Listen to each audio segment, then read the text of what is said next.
आज रात Trump Iran पर बहुत बड़ा हमला करने वाले हैं। आज रात ट्रंप ईरान को खत्म करना चाहते हैं। कुछ घंटे के बाद ट्रंप क्या सचमुच कोई ऐसा बॉम्ब गिरा देंगे जिससे ईरान पाषाण काल में पहुंच जाएगा? ट्रंप के मन में चल क्या रहा है? ट्रंप कौन से वेपन इस्तेमाल करने वाले हैं? उनका दावा है कि उन्होंने एक रात पहले ही ईरान पर एयर डिफेंस और उसके सारे सर्विलांस सिस्टम्स नष्ट कर दिए। ईरान ने भी तगड़े पलटवार की धमकी दी है। मिडिल ईस्ट में अमेरिका के बड़े कारोबारियों की कंपनियों को तबाह करने की बात की है। खाड़ी का युद्ध अब अपने सबसे विध्वंसक मोड़ पर आ चुका है। ऐसा क्यों कह रहे हैं हम, आप समझिए इस रिपोर्ट से।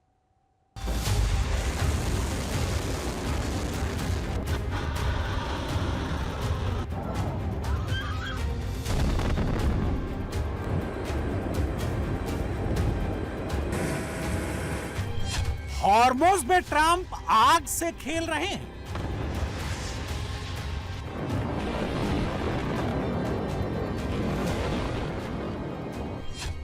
समंदर में जहाजों को जला रहे हैं।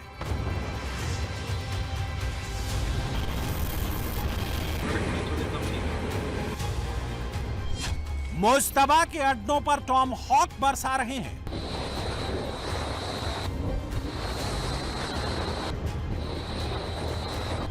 ईरान ने खाड़ी देशों में बारूद बरसाना शुरू कर दिया है।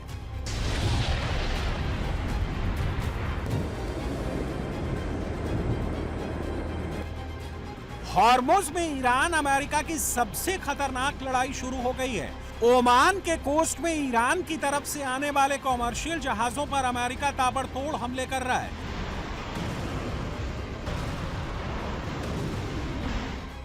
फारस की खाड़ी से सामान लेकर हॉर्मुज की तरफ आने वाले जहाजों में ईरान तबाही मचा रहा है। अगर इस लड़ाई को ट्रंप जीतेंगे तो मुश्तबा डील के लिए मजबूर होगा। अगर युद्ध की बाजी मुश्तबा ने मारी तो ट्रंप की सबसे बुरी हार होगी।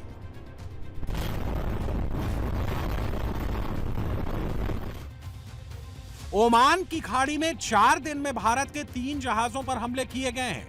11 जून को एमटी जलवीर पर हमला हुआ, इंजन वाले हिस्से में आग लग गई। 10 जून को एमटी सत्ते बल्लो पर हमला हुआ, भारत के 3 सेलर्स की मौत हो गई। 8 जून को एमटी मैरी वैक्स पर हमला हुआ, सभी 24 सेलर्स को सुरक्षित बचा लिया गया। भारत के कॉमर्शियल जहाज एमटी जलवीर पर ओमान के शिनास बंदरगाह के पास हमला हुआ। अटैक होने के बाद जहाज से धुएं का ऊंचा गुबार दिखाई दे रहा है। ओमान का शिनास बंदरगाह जहां भारतीय जहाजों को निशाना बनाया गया, वो हॉर्मुज से 70 किलोमीटर दूर है। यहां अमेरिकी नेवी का ब्लॉकेड है, उनकी परमिशन के बिना कोई जहाज नहीं जा सकता। हमले से पहले जहाज जलवीर में मौजूद क्रू को चेतावनी दी गई। Regarding your vessel, so they want to know the current status. Sir, please share the coordinates. जलवीर आप मैसेज दीजिए, मैं बंदे को भेजता हूँ आगे सिनास पोर्ट कंट्रोल को। Okay Sines port control, this is a message from Jalveer that all crew are safe. They are in forecastle and they have a huge fire in the engine room. जहाज जलवीर में 20 भारतीय seller सवार थे। जहाज गिनी बिसाऊ का झंडा लगाकर आगे बढ़ रहा था। ओमान कोस्ट गार्ड की मदद से सभी सेलर को बचा लिया गया। 10 जून को जिस जहाज एमटी सेत्तेबेल्लो पर हमला हुआ था, वो पलाऊ का झंडा लगाकर चल रहा था। इसमें 24 भारतीय सेलर सवार थे, 21 को बचा लिया गया। 3 भारतीयों आदित्य शर्मा, शिवानंद चौरसिया और पी सुरेश को नहीं बचाया जा सका। 8 जून को ओमान के कोस्ट में जिस जहाज एमटी मैरी वैक्स पर हमला हुआ, उसमें पलाऊ का झंडा लगा हुआ था।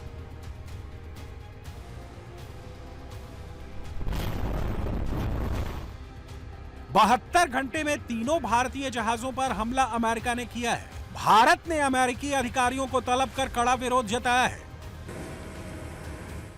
In the last few days, we attach high importance to the welfare and well-being of our seafarer community.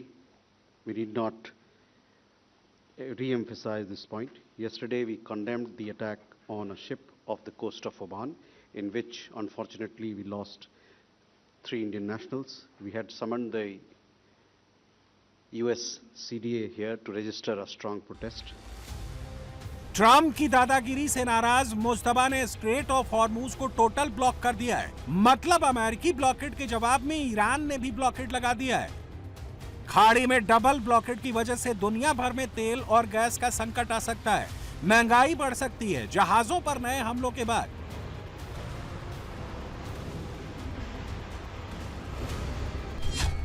Brent crude 2.5% उछलकर $95.40 प्रति बैरल पहुंच गया, जबकि अमेरिकी WTI क्रूड 2.9% बढ़कर $92.63 प्रति बैरल तक पहुंच गया।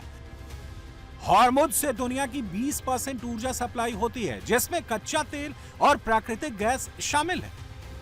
ईरान ने भी अमेरिका के 2 जहाजों पर हमले किए हैं। एक को सोहर पोर्ट के पास निशाना बनाया गया, दूसरे को हॉर्मुज के पास। ईरान की IRGC नेवी का दावा है कि 2 जहाज चेतावनी के बावजूद आगे बढ़ रहे थे। ईरान ने उन्हें रोकने के लिए जहाजों पर फायरिंग की।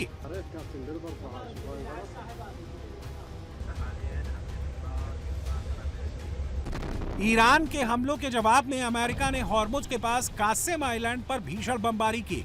वहां पर 6 बड़े धमाके सुने गए।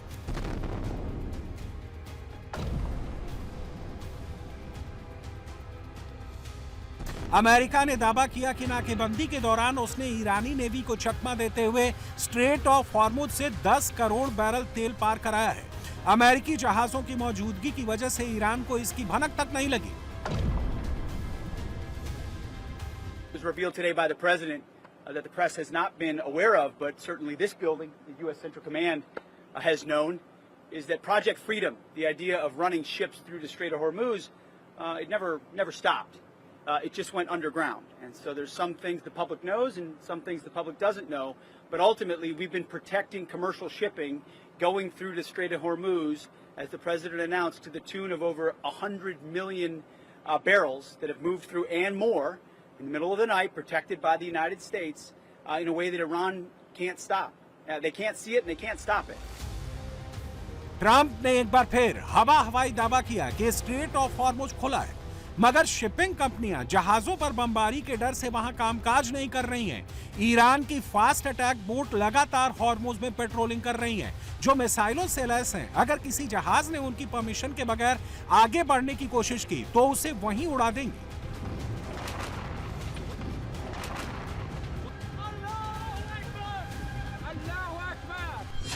हॉर्मुज का नया युद्ध अमेरिका के अपाचे हेलीकॉप्टर पर ईरानी हमले के बाद शुरू हुआ। 425 करोड़ के अपाचे हेलीकॉप्टर को ईरान ने 47 लाख में बने शाहिद ड्रोन से मार गिराया था। अमेरिका का अपाचे हेलीकॉप्टर हॉर्मुज पार करने वाले अमेरिकी जहाजों को एस्कॉर्ट करने के लिए सीक्रेट मिशन पर था।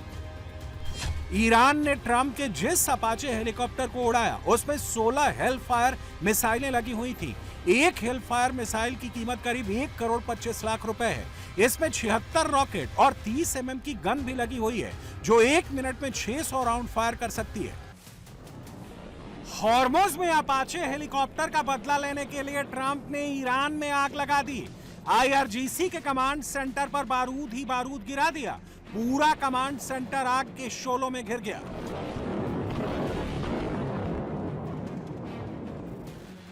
ईरान को डील के लिए मजबूर करने के लिए ट्रंप ने उनके सर्विलांस सिस्टम, कम्युनिकेशन नेटवर्क और एयर डिफेंस साइटों पर भारी तबाही मचाई।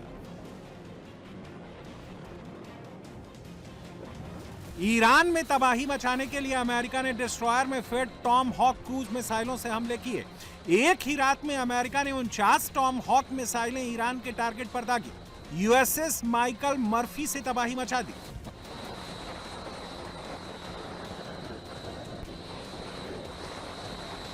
टॉम हॉक मिसाइलों से अमेरिका ने ईरान के दक्षिणी पश्चिमी तट पर कयामत ढाई, फिर राजधानी तेहरान में मिलिट्री टारगेट को ध्वस्त किया। टॉम हॉक मिसाइलों को रोकने के लिए ईरान के पास कोई मजबूत एयर डिफेंस नहीं है। टॉम हॉक मिसाइलें बहुत ही सटीक निशाने के लिए जानी जाती हैं।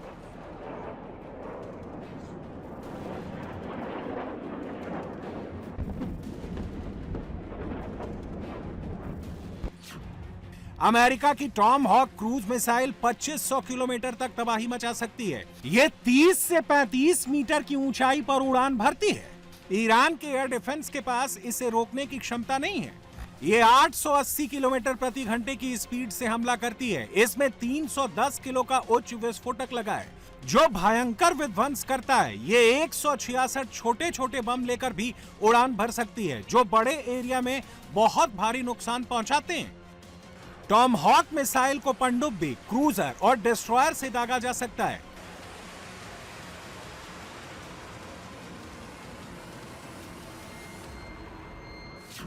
आज रात ट्रंप बहुत बड़ा हमला करेंगे। आज रात ट्रंप ईरान को खत्म कर देंगे। आज रात ईरान को पाषाण काल में पहुंचा देंगे। आज रात ईरान में परमाणु जैसा बम गिरा देंगे। अगर मुस्तफा को जान बचानी है, ईरान को बचाना है, तो डील साइन करनी ही पड़ेगी, वरना ट्रंप नहीं मानेंगे। Now look, I've been working with Iran for a number of months, and they should sign their deal. It's a good deal. It doesn't give them the right to have a nuclear weapon. In fact, it totally prohibits them from ever having a nuclear weapon. And it was just tap, tap, tap. I don't know what they're doing. We're really close to a deal, but they keep tapping us along. They keep playing us for suckers because you know what? They dealt with some very stupid presidents. I have to say that. I'm embarrassed to say it. Some very stupid people were sitting. Iran ना तो Trump की धमकियों से डरा है, ना ही Trump के बम बारूद से पीछे हटा है। अमेरिका जितना मारेगा, ईरान उससे ज्यादा तगड़ा पलटवार करेगा।